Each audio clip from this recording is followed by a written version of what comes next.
Hello everyone, welcome to day 2's build good habit session. ഇന്നലെ നമ്മളൊരു good habit build ചെയ്തിരുന്നു അല്ലേ? നമ്മൾ വായിച്ചിരുന്നു, ഒരു പേജ് ഞാൻ വായിക്കാൻ പറഞ്ഞിരുന്നു. And you have done that. I hope you did right. Okay, so now you are going to do another thing. Today you want to watch a video which is in English, ഒരു video clip, or you can watch a English film also. English filminte ഒരു ചെറിയ ഭാഗം കാണാം. And you have to listen it carefully. And what you have to do, നിങ്ങൾ കുറച്ചു നേരം അത് ശ്രദ്ധിച്ച് കേട്ട ശേഷം you have to try repeating the same dialogues. നിങ്ങൾ ആ സെയിം ഡയലോഗ് റിപ്പീറ്റ് ചെയ്ത് നോക്കുക. നിങ്ങൾക്ക് പറയാൻ പറ്റുന്നുണ്ടോ? പറയാൻ പറ്റുന്നില്ലെങ്കിലും it's okay, you can repeat it again and again. നമ്മൾ 2-3 വട്ടം പ്രാക്ടീസ് ചെയ്ത് കഴിയുമ്പോൾ you will be getting that. Okay, and again I am repeating, watch a short video clip in English, or you can watch an English movie. And what you have to do, listen it for some time, listen it carefully. Then after that you have to pause that video and try to imitate that same accent, or try to imitate that same dialogue, and see how you are good in that. Okay, and do this and practice it every day. Include this as a good habit in your day-to-day life. Today we are learning another word. നമ്മൾ ഇന്നലെ വൊക്കാബുലറിക്ക് വേണ്ടിയിട്ട്, നമ്മുടെ vocabulary improve ചെയ്യാൻ വേണ്ടിയിട്ട് കുറച്ച് words പഠിച്ചിരുന്നു. That was 6 in number. Now നമ്മൾ 7th word പഠിക്കാൻ പോവുകയാണ്. That is reluctant. RELUCTANT, reluctant. Reluctant is an adjective. Reluctant means what? Reluctant എന്ന് പറഞ്ഞാൽ unwilling to do something, hesitant. എന്താണ്? ആഗ്രഹമില്ലാത്തത് എന്നതിനെയാണ് നമ്മൾ റിലക്റ്റന്റ് എന്ന് പറയുന്നത്. അതിന്റെ സിമിലർ ആയിട്ടുള്ള വേർഡ്സ് എന്തൊക്കെയാണെന്ന് പറഞ്ഞാൽ അൺവില്ലിംഗ്, ഹെസിറ്റന്റ് ആൻഡ് അവേഴ്സ്. ഈ 3 വേർഡ്സിനെ നമുക്ക് അതിന്റെ സിനോണിംസ് ആയിട്ട് എടുക്കാം. And when we are going for examples, we can see that Amit is saying, are you reluctant to try the new restaurant? And Neha says, yes, I am reluctant because I am not sure about the reviews. Amit പറയാണ്, നിനക്ക് ബുദ്ധിമുട്ടുണ്ടോ ആ ഒരു റെസ്റ്റോറൻറ്റിൽ പോയിട്ട് ഭക്ഷണം കഴിക്കാൻ? അപ്പോൾ എന്താണ് നേഹ പറയുന്നത്? എനിക്ക് അത്ര ഒരു താല്പര്യമില്ല, ഒരു ആഗ്രഹമില്ല. കാരണം എന്താണ്? എനിക്ക് അവിടുത്തെ ഫുഡിനെ കുറിച്ചുള്ള റിവ്യൂസും അവിടുത്തെ ഹോസ്പിറ്റാലിറ്റിയെ കുറിച്ചിട്ടുള്ള റിവ്യൂസ് ഒന്നും എനിക്കറിയില്ല. So I'm not ready എന്നാണ് പറയുന്നത്. Got it? And some more examples. She was reluctant to speak in front of a large audience at first. അവൾക്ക് ഒരുപാട് ആളുകളുടെ മുന്നിൽ പെട്ടെന്ന് സംസാരിക്കാൻ ഒരു ബുദ്ധിമുട്ടുണ്ട്. She is not ready to speak like that because she is reluctant to do that. Next one, he was reluctant to leave his hometown but eventually he moved forward. എന്താണ് പറയുന്നത്? അവന് ആദ്യം അവൻ്റെ സ്വന്തം സ്ഥലത്ത് നിന്ന് ജോലിക്ക് വേണ്ടി പോകാൻ ബുദ്ധിമുട്ടുണ്ടായിരുന്നു. കാരണം because of he might be homesick. Okay, so but കാലക്രമേണ ഇവൻച്വലി എന്ത് പറ്റി? അവൻ റെഡി ആയി പോവാൻ. He is ready to go out and work hard. So reluctant means what? Unwilling or hesitant or averse. Got it? Hope it's clear. Read it again and make a thorough knowledge of this word. Now the next word is versatile. Versatile is an adjective that means able to adapt or be used for many different purposes. പല കാര്യങ്ങൾക്ക് വേണ്ടി ഉപയോഗിക്കാവുന്നതിനെയാണ് നമ്മൾ versatile objects അല്ലെ versatile persons എന്നൊക്കെ നമ്മൾ പറയും. So നമുക്ക് അതിന്റെ സിമിലർ ആയിട്ടുള്ള വേർഡ്സ് നോക്കാം. adaptable, flexible, multifunctional. പല കാര്യങ്ങൾക്ക് എന്ന് പറയുമ്പോൾ multifunctional. And now we are going to see the examples. Maya is saying, this phone is so versatile, it can be used for photography and gaming. ഈ phone എന്താണ്? Versatile ആണ്, multi പർപ്പസിന് വേണ്ടി ഉപയോഗിക്കാൻ പറ്റുന്നതാണ് ഈ ഫോൺ.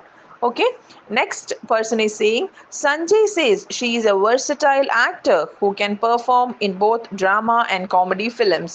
നമ്മൾ ചില ആക്ടേഴ്സിനെ കുറിച്ച് പറയല്ലേ, like if we are taking example of Mohanlal or Mammootty, we will be telling Mohanlal is a versatile actor. എന്താണ്? പല റോളുകൾ കൈകാര്യം ചെയ്യാൻ പറ്റുന്ന ആക്ടറാണ്. അത് ചിലപ്പം സങ്കടമുള്ളതായിരിക്കാം, ചിലപ്പം ഹാപ്പിനെസ് ആയിരിക്കാം, ചിലപ്പം ഹീറോയിക് ആയിരിക്കാം, ചിലപ്പം ടെറർ ആയിരിക്കാം. ഇതിനെല്ലാം കൈകാര്യം ചെയ്യാൻ പറ്റുന്ന ആക്ടറാണ് Mohanlal. Okay, or Mammootty. Okay, according to your like you can choose Mohanlal or Mammootty. Okay, so versatile means multifunctional. Got it? And some other examples are also given. A versatile tool can save you time by serving multiple functions. The versatile tool means multifunctional tool. Got it? The next one is, this jacket is versatile and perfect for both formal and casual events. This jacket can be used as a formal as well as a casual occasion wear. I hope it's clear for you. Read it again and see to it. So now we have completed 9 words successfully in 2 days. We are moving into the 10th word. So 10th word എന്ന് പറയുന്നത് eloquent ആണ്. Eloquent, and it is an adjective. അതിന്റെ meaning എന്താന്ന് പറഞ്ഞാൽ fluent or persuasive in speaking or writing, പ്രഭാഷണത്തിൽ വ്യക്തമായത്. Examples പറയുമ്പോൾ കുറച്ചും കൂടി മനസ്സിലാവും നിങ്ങൾക്ക്. Anita is saying her speech at the event was so eloquent every one was moved. Anita പറയാണ് അവളുടെ ഫ്രണ്ടിന്റെയോ അല്ലെങ്കിൽ അവളുടെ കൊളീഗിന്റെയോ ഒക്കെ കാര്യം പറയാണ്. അവളുടെ ആ ഒരു പ്രഭാഷണം അല്ലെങ്കിൽ അവളുടെ ഒരു പ്രസംഗം ഭയങ്കര വ്യക്തമായിരുന്നു, നല്ല ക്ലിയർ ആയിരുന്നു. അതുകൊണ്ട് എല്ലാവരും ഭയങ്കര എനർജൈസ്ഡ് ആയി, മോട്ടിവേറ്റഡ് ആയി എന്നൊക്കെ അനീറ്റ മറ്റൊരാളുടെ സ്പീച്ചിനെ പറ്റി പറയാണ്. Next example is, he is an eloquent speaker always able to express his thoughts clearly. Raj പറയാണ് അവൻ ഒരു നല്ല ഒരു സ്പീക്കറാണ്, ഇലോക്വന്റ്, വളരെ വ്യക്തമായിട്ടുള്ളതും സ്പഷ്ടമായിട്ടുള്ള രീതിയിൽ പറയുന്ന ഒരു സ്പീക്കറാണ്. അതുകൊണ്ട് തന്നെയാണ് അവന്റെ തോട്ട്സ് ഒക്കെ വളരെ ക്ലിയർ ആയിട്ട് മറ്റുള്ളവരിൽ എത്തും. See the next example. An eloquent argument can make a huge impact in debates. Eloquent argument എന്ന് പറഞ്ഞാൽ വളരെ കൃത്യമായിട്ടുള്ള, നമ്മൾ പറയാൻ ഉദ്ദേശിക്കുന്നത് വളരെ കൃത്യമായിട്ട് സ്പഷ്ടമായിട്ട് ഷാർപ്പായി പറഞ്ഞാൽ ഓഡിയൻസിലേക്ക് എത്തും അല്ലെ. അതുകൊണ്ട് തന്നെ അവരിൽ ആ തോട്ട്സ് മനസ്സിലാവും, അവർക്ക് അതിനെപ്പറ്റി കൂടുതൽ ചിന്തിക്കാൻ പറ്റും. Got it? And the next one is, the president's eloquent words inspired the nation during difficult times. പ്രസിഡന്റിന്റെ eloquent speech എന്ന് പറഞ്ഞാൽ വളരെ വ്യക്തമായിട്ടുള്ള എന്താണ് ഒരു സൊല്യൂഷൻ, മറ്റുള്ള ആൾക്കാരിൽ ഉള്ള പ്രോബ്ലംസിന്റെ സൊല്യൂഷൻ എന്താണെന്ന് പ്രസിഡന്റ് വളരെ വ്യക്തമായി ഓഡിയൻസിനെ അറിയിച്ചു. അതുകൊണ്ട് ഹാർഡ്ഷിപ്സ്, ഡിഫിക്കൽട്ടി അനുഭവിക്കുന്ന ആൾക്കാർക്ക് എന്തു പറ്റി, അവർക്കൊരു ഇൻസ്പിറേഷനായി മാറി. ഓക്കെ, ഈ ഒരു ഡിഫിക്കൽട്ട് ടൈംസും കടന്നു പോകുമെന്ന് ഒരു ആശ്വാസം അവരിൽ ഉണ്ടാക്കി. എന്ത്? പ്രസിഡന്റിന്റെ വ്യക്തമായിട്ടുള്ള speech. Hope it's clear for you. The 11th word for the day is, give someone the cold shoulder. That is an idiom. ഇന്നലെ നമ്മൾ ഇഡിയം ഡിസ്കസ് ചെയ്തിരുന്നു.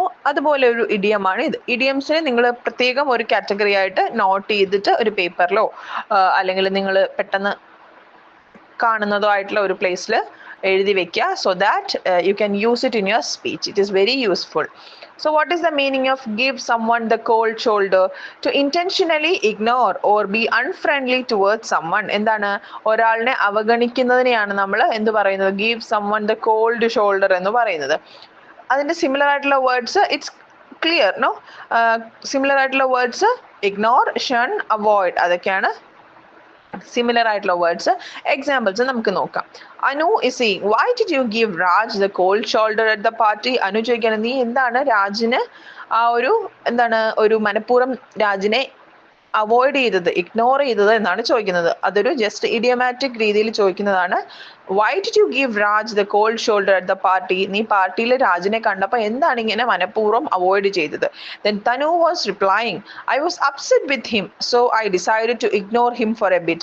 ഞാൻ ഒട്ടും ഒരു ഹാപ്പി മൂഡിലായിരുന്നില്ല, അല്ലെങ്കിൽ എന്തോ ഒരു റീസൺ ആയിട്ട് ഞാൻ അപ്സെറ്റ് ആയിരുന്നു. That's why I decided to ignore him. Some problems will be there between Tanu and that particular person Raj.